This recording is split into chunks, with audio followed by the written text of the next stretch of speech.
Alright, what's up y'all, it's LakerFan here. Today's video I decided I was gonna post a gameplay, but I figured today would be the perfect day to update you guys on this. Now I'm sure every single YouTuber is probably making a video today on how shoving has been taken out of the game and how this update's gonna fix everything. Xbox is down right now, so I'm kinda hurt. But that should be up soon. But anyway, so this right here is a little thread I made on Twitter, just to kinda help me along with this video to like broadcast these topics to you guys. But anyway, point of this video is to notify you guys that the shoving has been fixed and to explain how it affects your player. Maybe not necessarily your player, but your archetype and the people who use it. It might affect them if they are somebody who shoves. And honestly, it'll affect you if you're somebody who gets shoved like everybody in this game does. So anyway, let's just move along with this. In my opinion, the biggest W is going to be for post scorers and playmakers because they're already mainly ISO players. They don't utilize the shoves in the first place anyway. Like if a pure playmaker gets a shove for him, right, and he gets a wide open three, it's still not like something that you're going to guarantee you're going to make 7 times out of 7 in a 2v2 game, you know what I'm saying? But if a pure stretch gets a shove for him and he gets a wide open three, then you can almost count on the fact that you're gonna go 7 of 7 from 3 if you're good. But anyway, point being is that, and you'd be like, well, what's the point of a pure playmaker then? Well, from a broad standpoint, the point of a pure playmaker is to create your own shot. You know what I mean? You don't need screens, and with that in effect, your teammate could be someone who doesn't even have to be a good screener. He could maybe be a two-way stretch, defender stretch, something like that. Someone who's not going to get babied by a post score, but also can still spread the floor, and you can just ISO with a play sharp, pure play, whatever it may be. And then another person or archetype that I feel like this definitely benefits toward is post scorer, just because they're already good screen setters, so shoving kind of benefits pure stretches, right? Because like they literally have zero brick wall, so if they can set a screen, quote unquote, that's gonna just shove somebody 4 to 5 feet away and not let them move for 3 seconds, then obviously that's a more effective screen than a pure glass or pure post anyway with Hall of Fame brick wall. But now that it's gone, you're never gonna see any more like push and pop, as they like to call it. Now it's gonna be good screen setting builds will be rewarded, and also, like I said, post scorers are already an ISO player, so they don't even rely on shoving or like crazy good screens to get open on rolls, and they're already too slow. Now another reason why it's so big too is because post scorers are way too slow to play defense against a shove. Like for instance, if you have like a 6-8 pure lock on the back end of a shove, you can maybe possibly have a chance to guard both players at the same time. It's honestly it's super hard, but you can maybe get on-ball steals, on-ball passing lanes, stuff like that. But as a 7-3 pure post, you're going to be super slow. Your defense is bad, and then you're already too slow to properly like roll off a shove either. So it's kind of like it's really not beneficial shoving for either of those players. So now I feel like the game is going to run through either one of these two types of players, either like a playmaker, like a guard who is crazy good at ISO and can take advantage of every mismatch that he's given, or a post scorer who's just going to be able to do his thing now, and like they were already able to do their thing, don't get me wrong, but now it's no longer, now it's the best option. I mean, obviously the best option was going to have a lockdown shoving for a pure stretch, because they don't need to be able to dribble if all they have to do is stand still, wait till the man guarding them gets thrown into like the next. You get what I'm saying. I don't want to make a bad metaphor there, but anyway, biggest L in my opinion, stretch bigs for sure. Like I say in the tweet, they'll still be dominant, and not that they rely on shoving, but they definitely benefited the most of any archetype off the shoves. The only thing I could possibly say other than the pure stretch, like that has a chance at like being considered for something that benefits off the shoving, is probably a pure lockdown if you run it as the screen setter, and that's it. Like that's literally the only thing. I mean, there's other builds that take L's. Like obviously, when I say pure stretch, I don't mean like a pure sharp doesn't get affected by either. Pure sharp is definitely affected, but a pure sharp is still somewhat of a viable build to like come off a screen fast enough and force a switch or force the hedge defender to come out hard. So basically what I'm getting at is, if you're somebody who doesn't know how to, like, you know, left right cheese with a pure stretch, and you kind of just rely on your teammate to just shove the dude out of the way. And I mean, even left right cheese isn't going to be like the end all be all of this. This is like, you're still going to have lockdowns on you, possibly. Like, what I mean by this too is, like, so you can run lockdown post, right? Boom, stretch big is dead. Like, there's nothing you can do about it, because now you're just a lockdown with a stretch big guarding you. Now, what made this work was that you could just shove the lockdown, and all of a sudden now he's not a viable defensive build. Like it doesn't matter that you have 99 everything in Hall of Fame pick dodger, because you can't dodge a shove. so it's like lockdowns really took a big L off of you know, I might as well have even put lockdowns into the biggest W for this, because honestly, defensively, now they're like completely viable for like their use on defense. They can't be shoved anymore, so now their Hall of Fame pick dodger and all that crazy stuff comes into play, rather than just being able to toss them out the way. As far as like the L goes for the lockdown though, they definitely like they still take an L, just because like for those who were shoving, you could utilize their speed and just like get to the hoop before anybody could do anything about it. But now you have to set up for really good slips. You need to be able to set some good screens. Lockdowns are still a good build, don't get me wrong. That's like locks and stretches, those are still gonna be like really great builds. But I'm just saying, on 2v2, those things have been, as a combo, they've been touched a lot.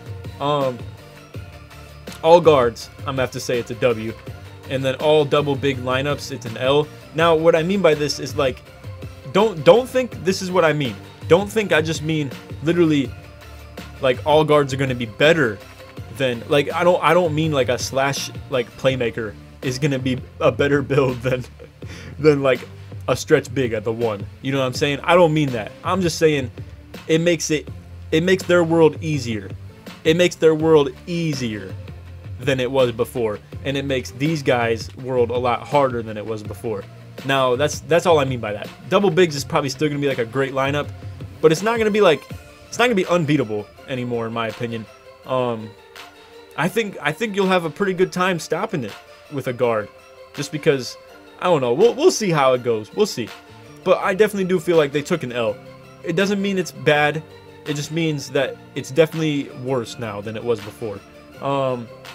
Post and lock, like I said, I think that's going to be one of the best lineups on 2s, just because that lineup doesn't even rely on shoving in the first place. Like, all it is a post scorer is going to ISO, and the lock is going to make it hard for your guard to do anything. So really the only way to beat it, in my opinion, is to bring the exact same thing. At least that's my opinion. I feel like the only way you could beat a post and a lock is have a lock and a post. Like, simple as that. Or maybe even run like rim protector and post. Rim protector and post would be nasty. As long as that rim protector can still shoot from the corner. But you get what I'm saying. Like, a rim protector is actually like a viable option that you could switch on to the post scorer. And then, like, basically all that lineup is good for, though, is beating the post and lock. Because honestly, like, a rim protector, yeah, it's good, but like if you run into a guard, it's not gonna be the best lineup. You know what I mean? I don't know if you guys get what I'm saying here. Basically what I'm saying is rim and post is good to stop lock and post. But lock and post is gonna be good to stop guard and screen setting big man, whatever it may be, or something like that. You get what I'm saying? And I feel for 3v3, I think play sharp, pure stretch, and glass, it's still gonna be the 3s meta, in my opinion. But I will say it might also be like my bad, I said pure glass. The glass primary, stretch second. It also might just be a pure lock right here too, though, low key. Since, like, the thing was, like, if you have 3 shooters on the court at once and you're shoving, you're guaranteed to get at least a 2-pointer. But when you have a lockdown in the corner and then a screen setting big who can't shoot either, literally all you have to do is just like leave the lock in the corner and just rely on the fact that you probably won't make enough to like compete with your team having a stretch big wide open in the corner. In that case, if you get what I'm saying. I think you'll see a lot more 2-guard lineups on 3s now. So for instance, what I mean by that is that now that the pure lock can't be shoved, now the lock, your point guard has to deal with that, right? So now what I think you're going to see a lot of people do is they're going to bring 2 guards, because if you only bring 1 guard and then a pure lock and a pure glass, or a glass stretch, whatever, you know what I mean, that play sharp or whatever your guard is has to deal with straight up defense from a pure lock all game, no matter what. So what I'm thinking a lot of people might do is bring like literally 2 play sharps and a glass stretch, and you're gonna see a lot of just attacking the weak link on defense, whether that may be like if they bring a pure stretch at the 2, something like that, and then a glass at the 3, or if you bring like 2 guards as well, then I don't know, your glass kind of just eats on the stretch if that's what you decide to bring. But anyway, let's carry on with that. That's not too big a point. Also, one thing I think could happen is possibly, now this is like more hypotheticals now, it's not really talking about like what builds get affected by this too much, but this is also another reason why I feel like the stretch might take a hit, is because without shoving, you're gonna see a lot more ISO. I feel that's the case. And if double guards become the line, like the meta, if you will. I hate using that word. It's so corny and cringy, but anyway, no, I'm just using it anyway. If double guards like 2 play sharps becomes the meta, like I think it will, you're gonna see a lot of people who do decide to bring a stretch of the 2. That stretch is going to get targeted, like targeted by the second play sharp. So yeah, I feel double guards might become like something crazy, but then again, if you don't have a lock, your offense has to be nice. Like that's how I feel about that. So anyway, and then also if you bring 2 guards and the other team brings a stretch, you might just get shot over. I don't know. We'll see. I feel like I'd still rather, I would rather have a play sharp ISOing a pure stretch than have a pure stretch shoot over the guard. That's just me. If you're a good play sharp, you can ISO a stretch any day and just get a 3 out of it every time. Especially if your big man knows you're ISOing, and you can just crash boards anyway. So anyway, yeah, long story short, like I said in this tweet, I think ISO is back. High IQ pick and roll is back. That's a fact. I'm so excited for this too, because I already feel, even though my build can't shoot, I feel I have really good screen IQ, at least when it comes to like who I play with, because I can be on the same page with them, and I'm more like the leader of what's going on here. But anyway, yeah, like I said, good screen setting bigs are again useful. At the time, a pure stretch can just be a big body screen setter, because all they have to do is tap B once, and then boom, point guard gets sent 8 feet out of the way. So yeah, no, now Hall of Fame brick wall actually has a point. And pure shooter / like pure stretch as the ball handler is no longer quite as effective or usable. It's still gonna be okay, but I don't think it's any longer gonna be like the go-to thing, you know what I mean? Unless maybe, I don't know, some really good pure stretches who can like really create their own shot, or are good with the fadeaways, or you know, just like I said, can create their own shot. But skill is skill. I mean, a great player could probably use a 6-foot pure shot, great with him, but those people who just rely on shoves with their 7-foot stretch big and drop 16 points, you know, that's not gonna happen anymore. So anyway, that's all the vid. I hope you guys enjoyed. I am so excited for this stuff. Now, again, tomorrow, I'm gonna drop that 1v3 vid. I'm looking forward to that. you guys will love that video. I went nuts in that one.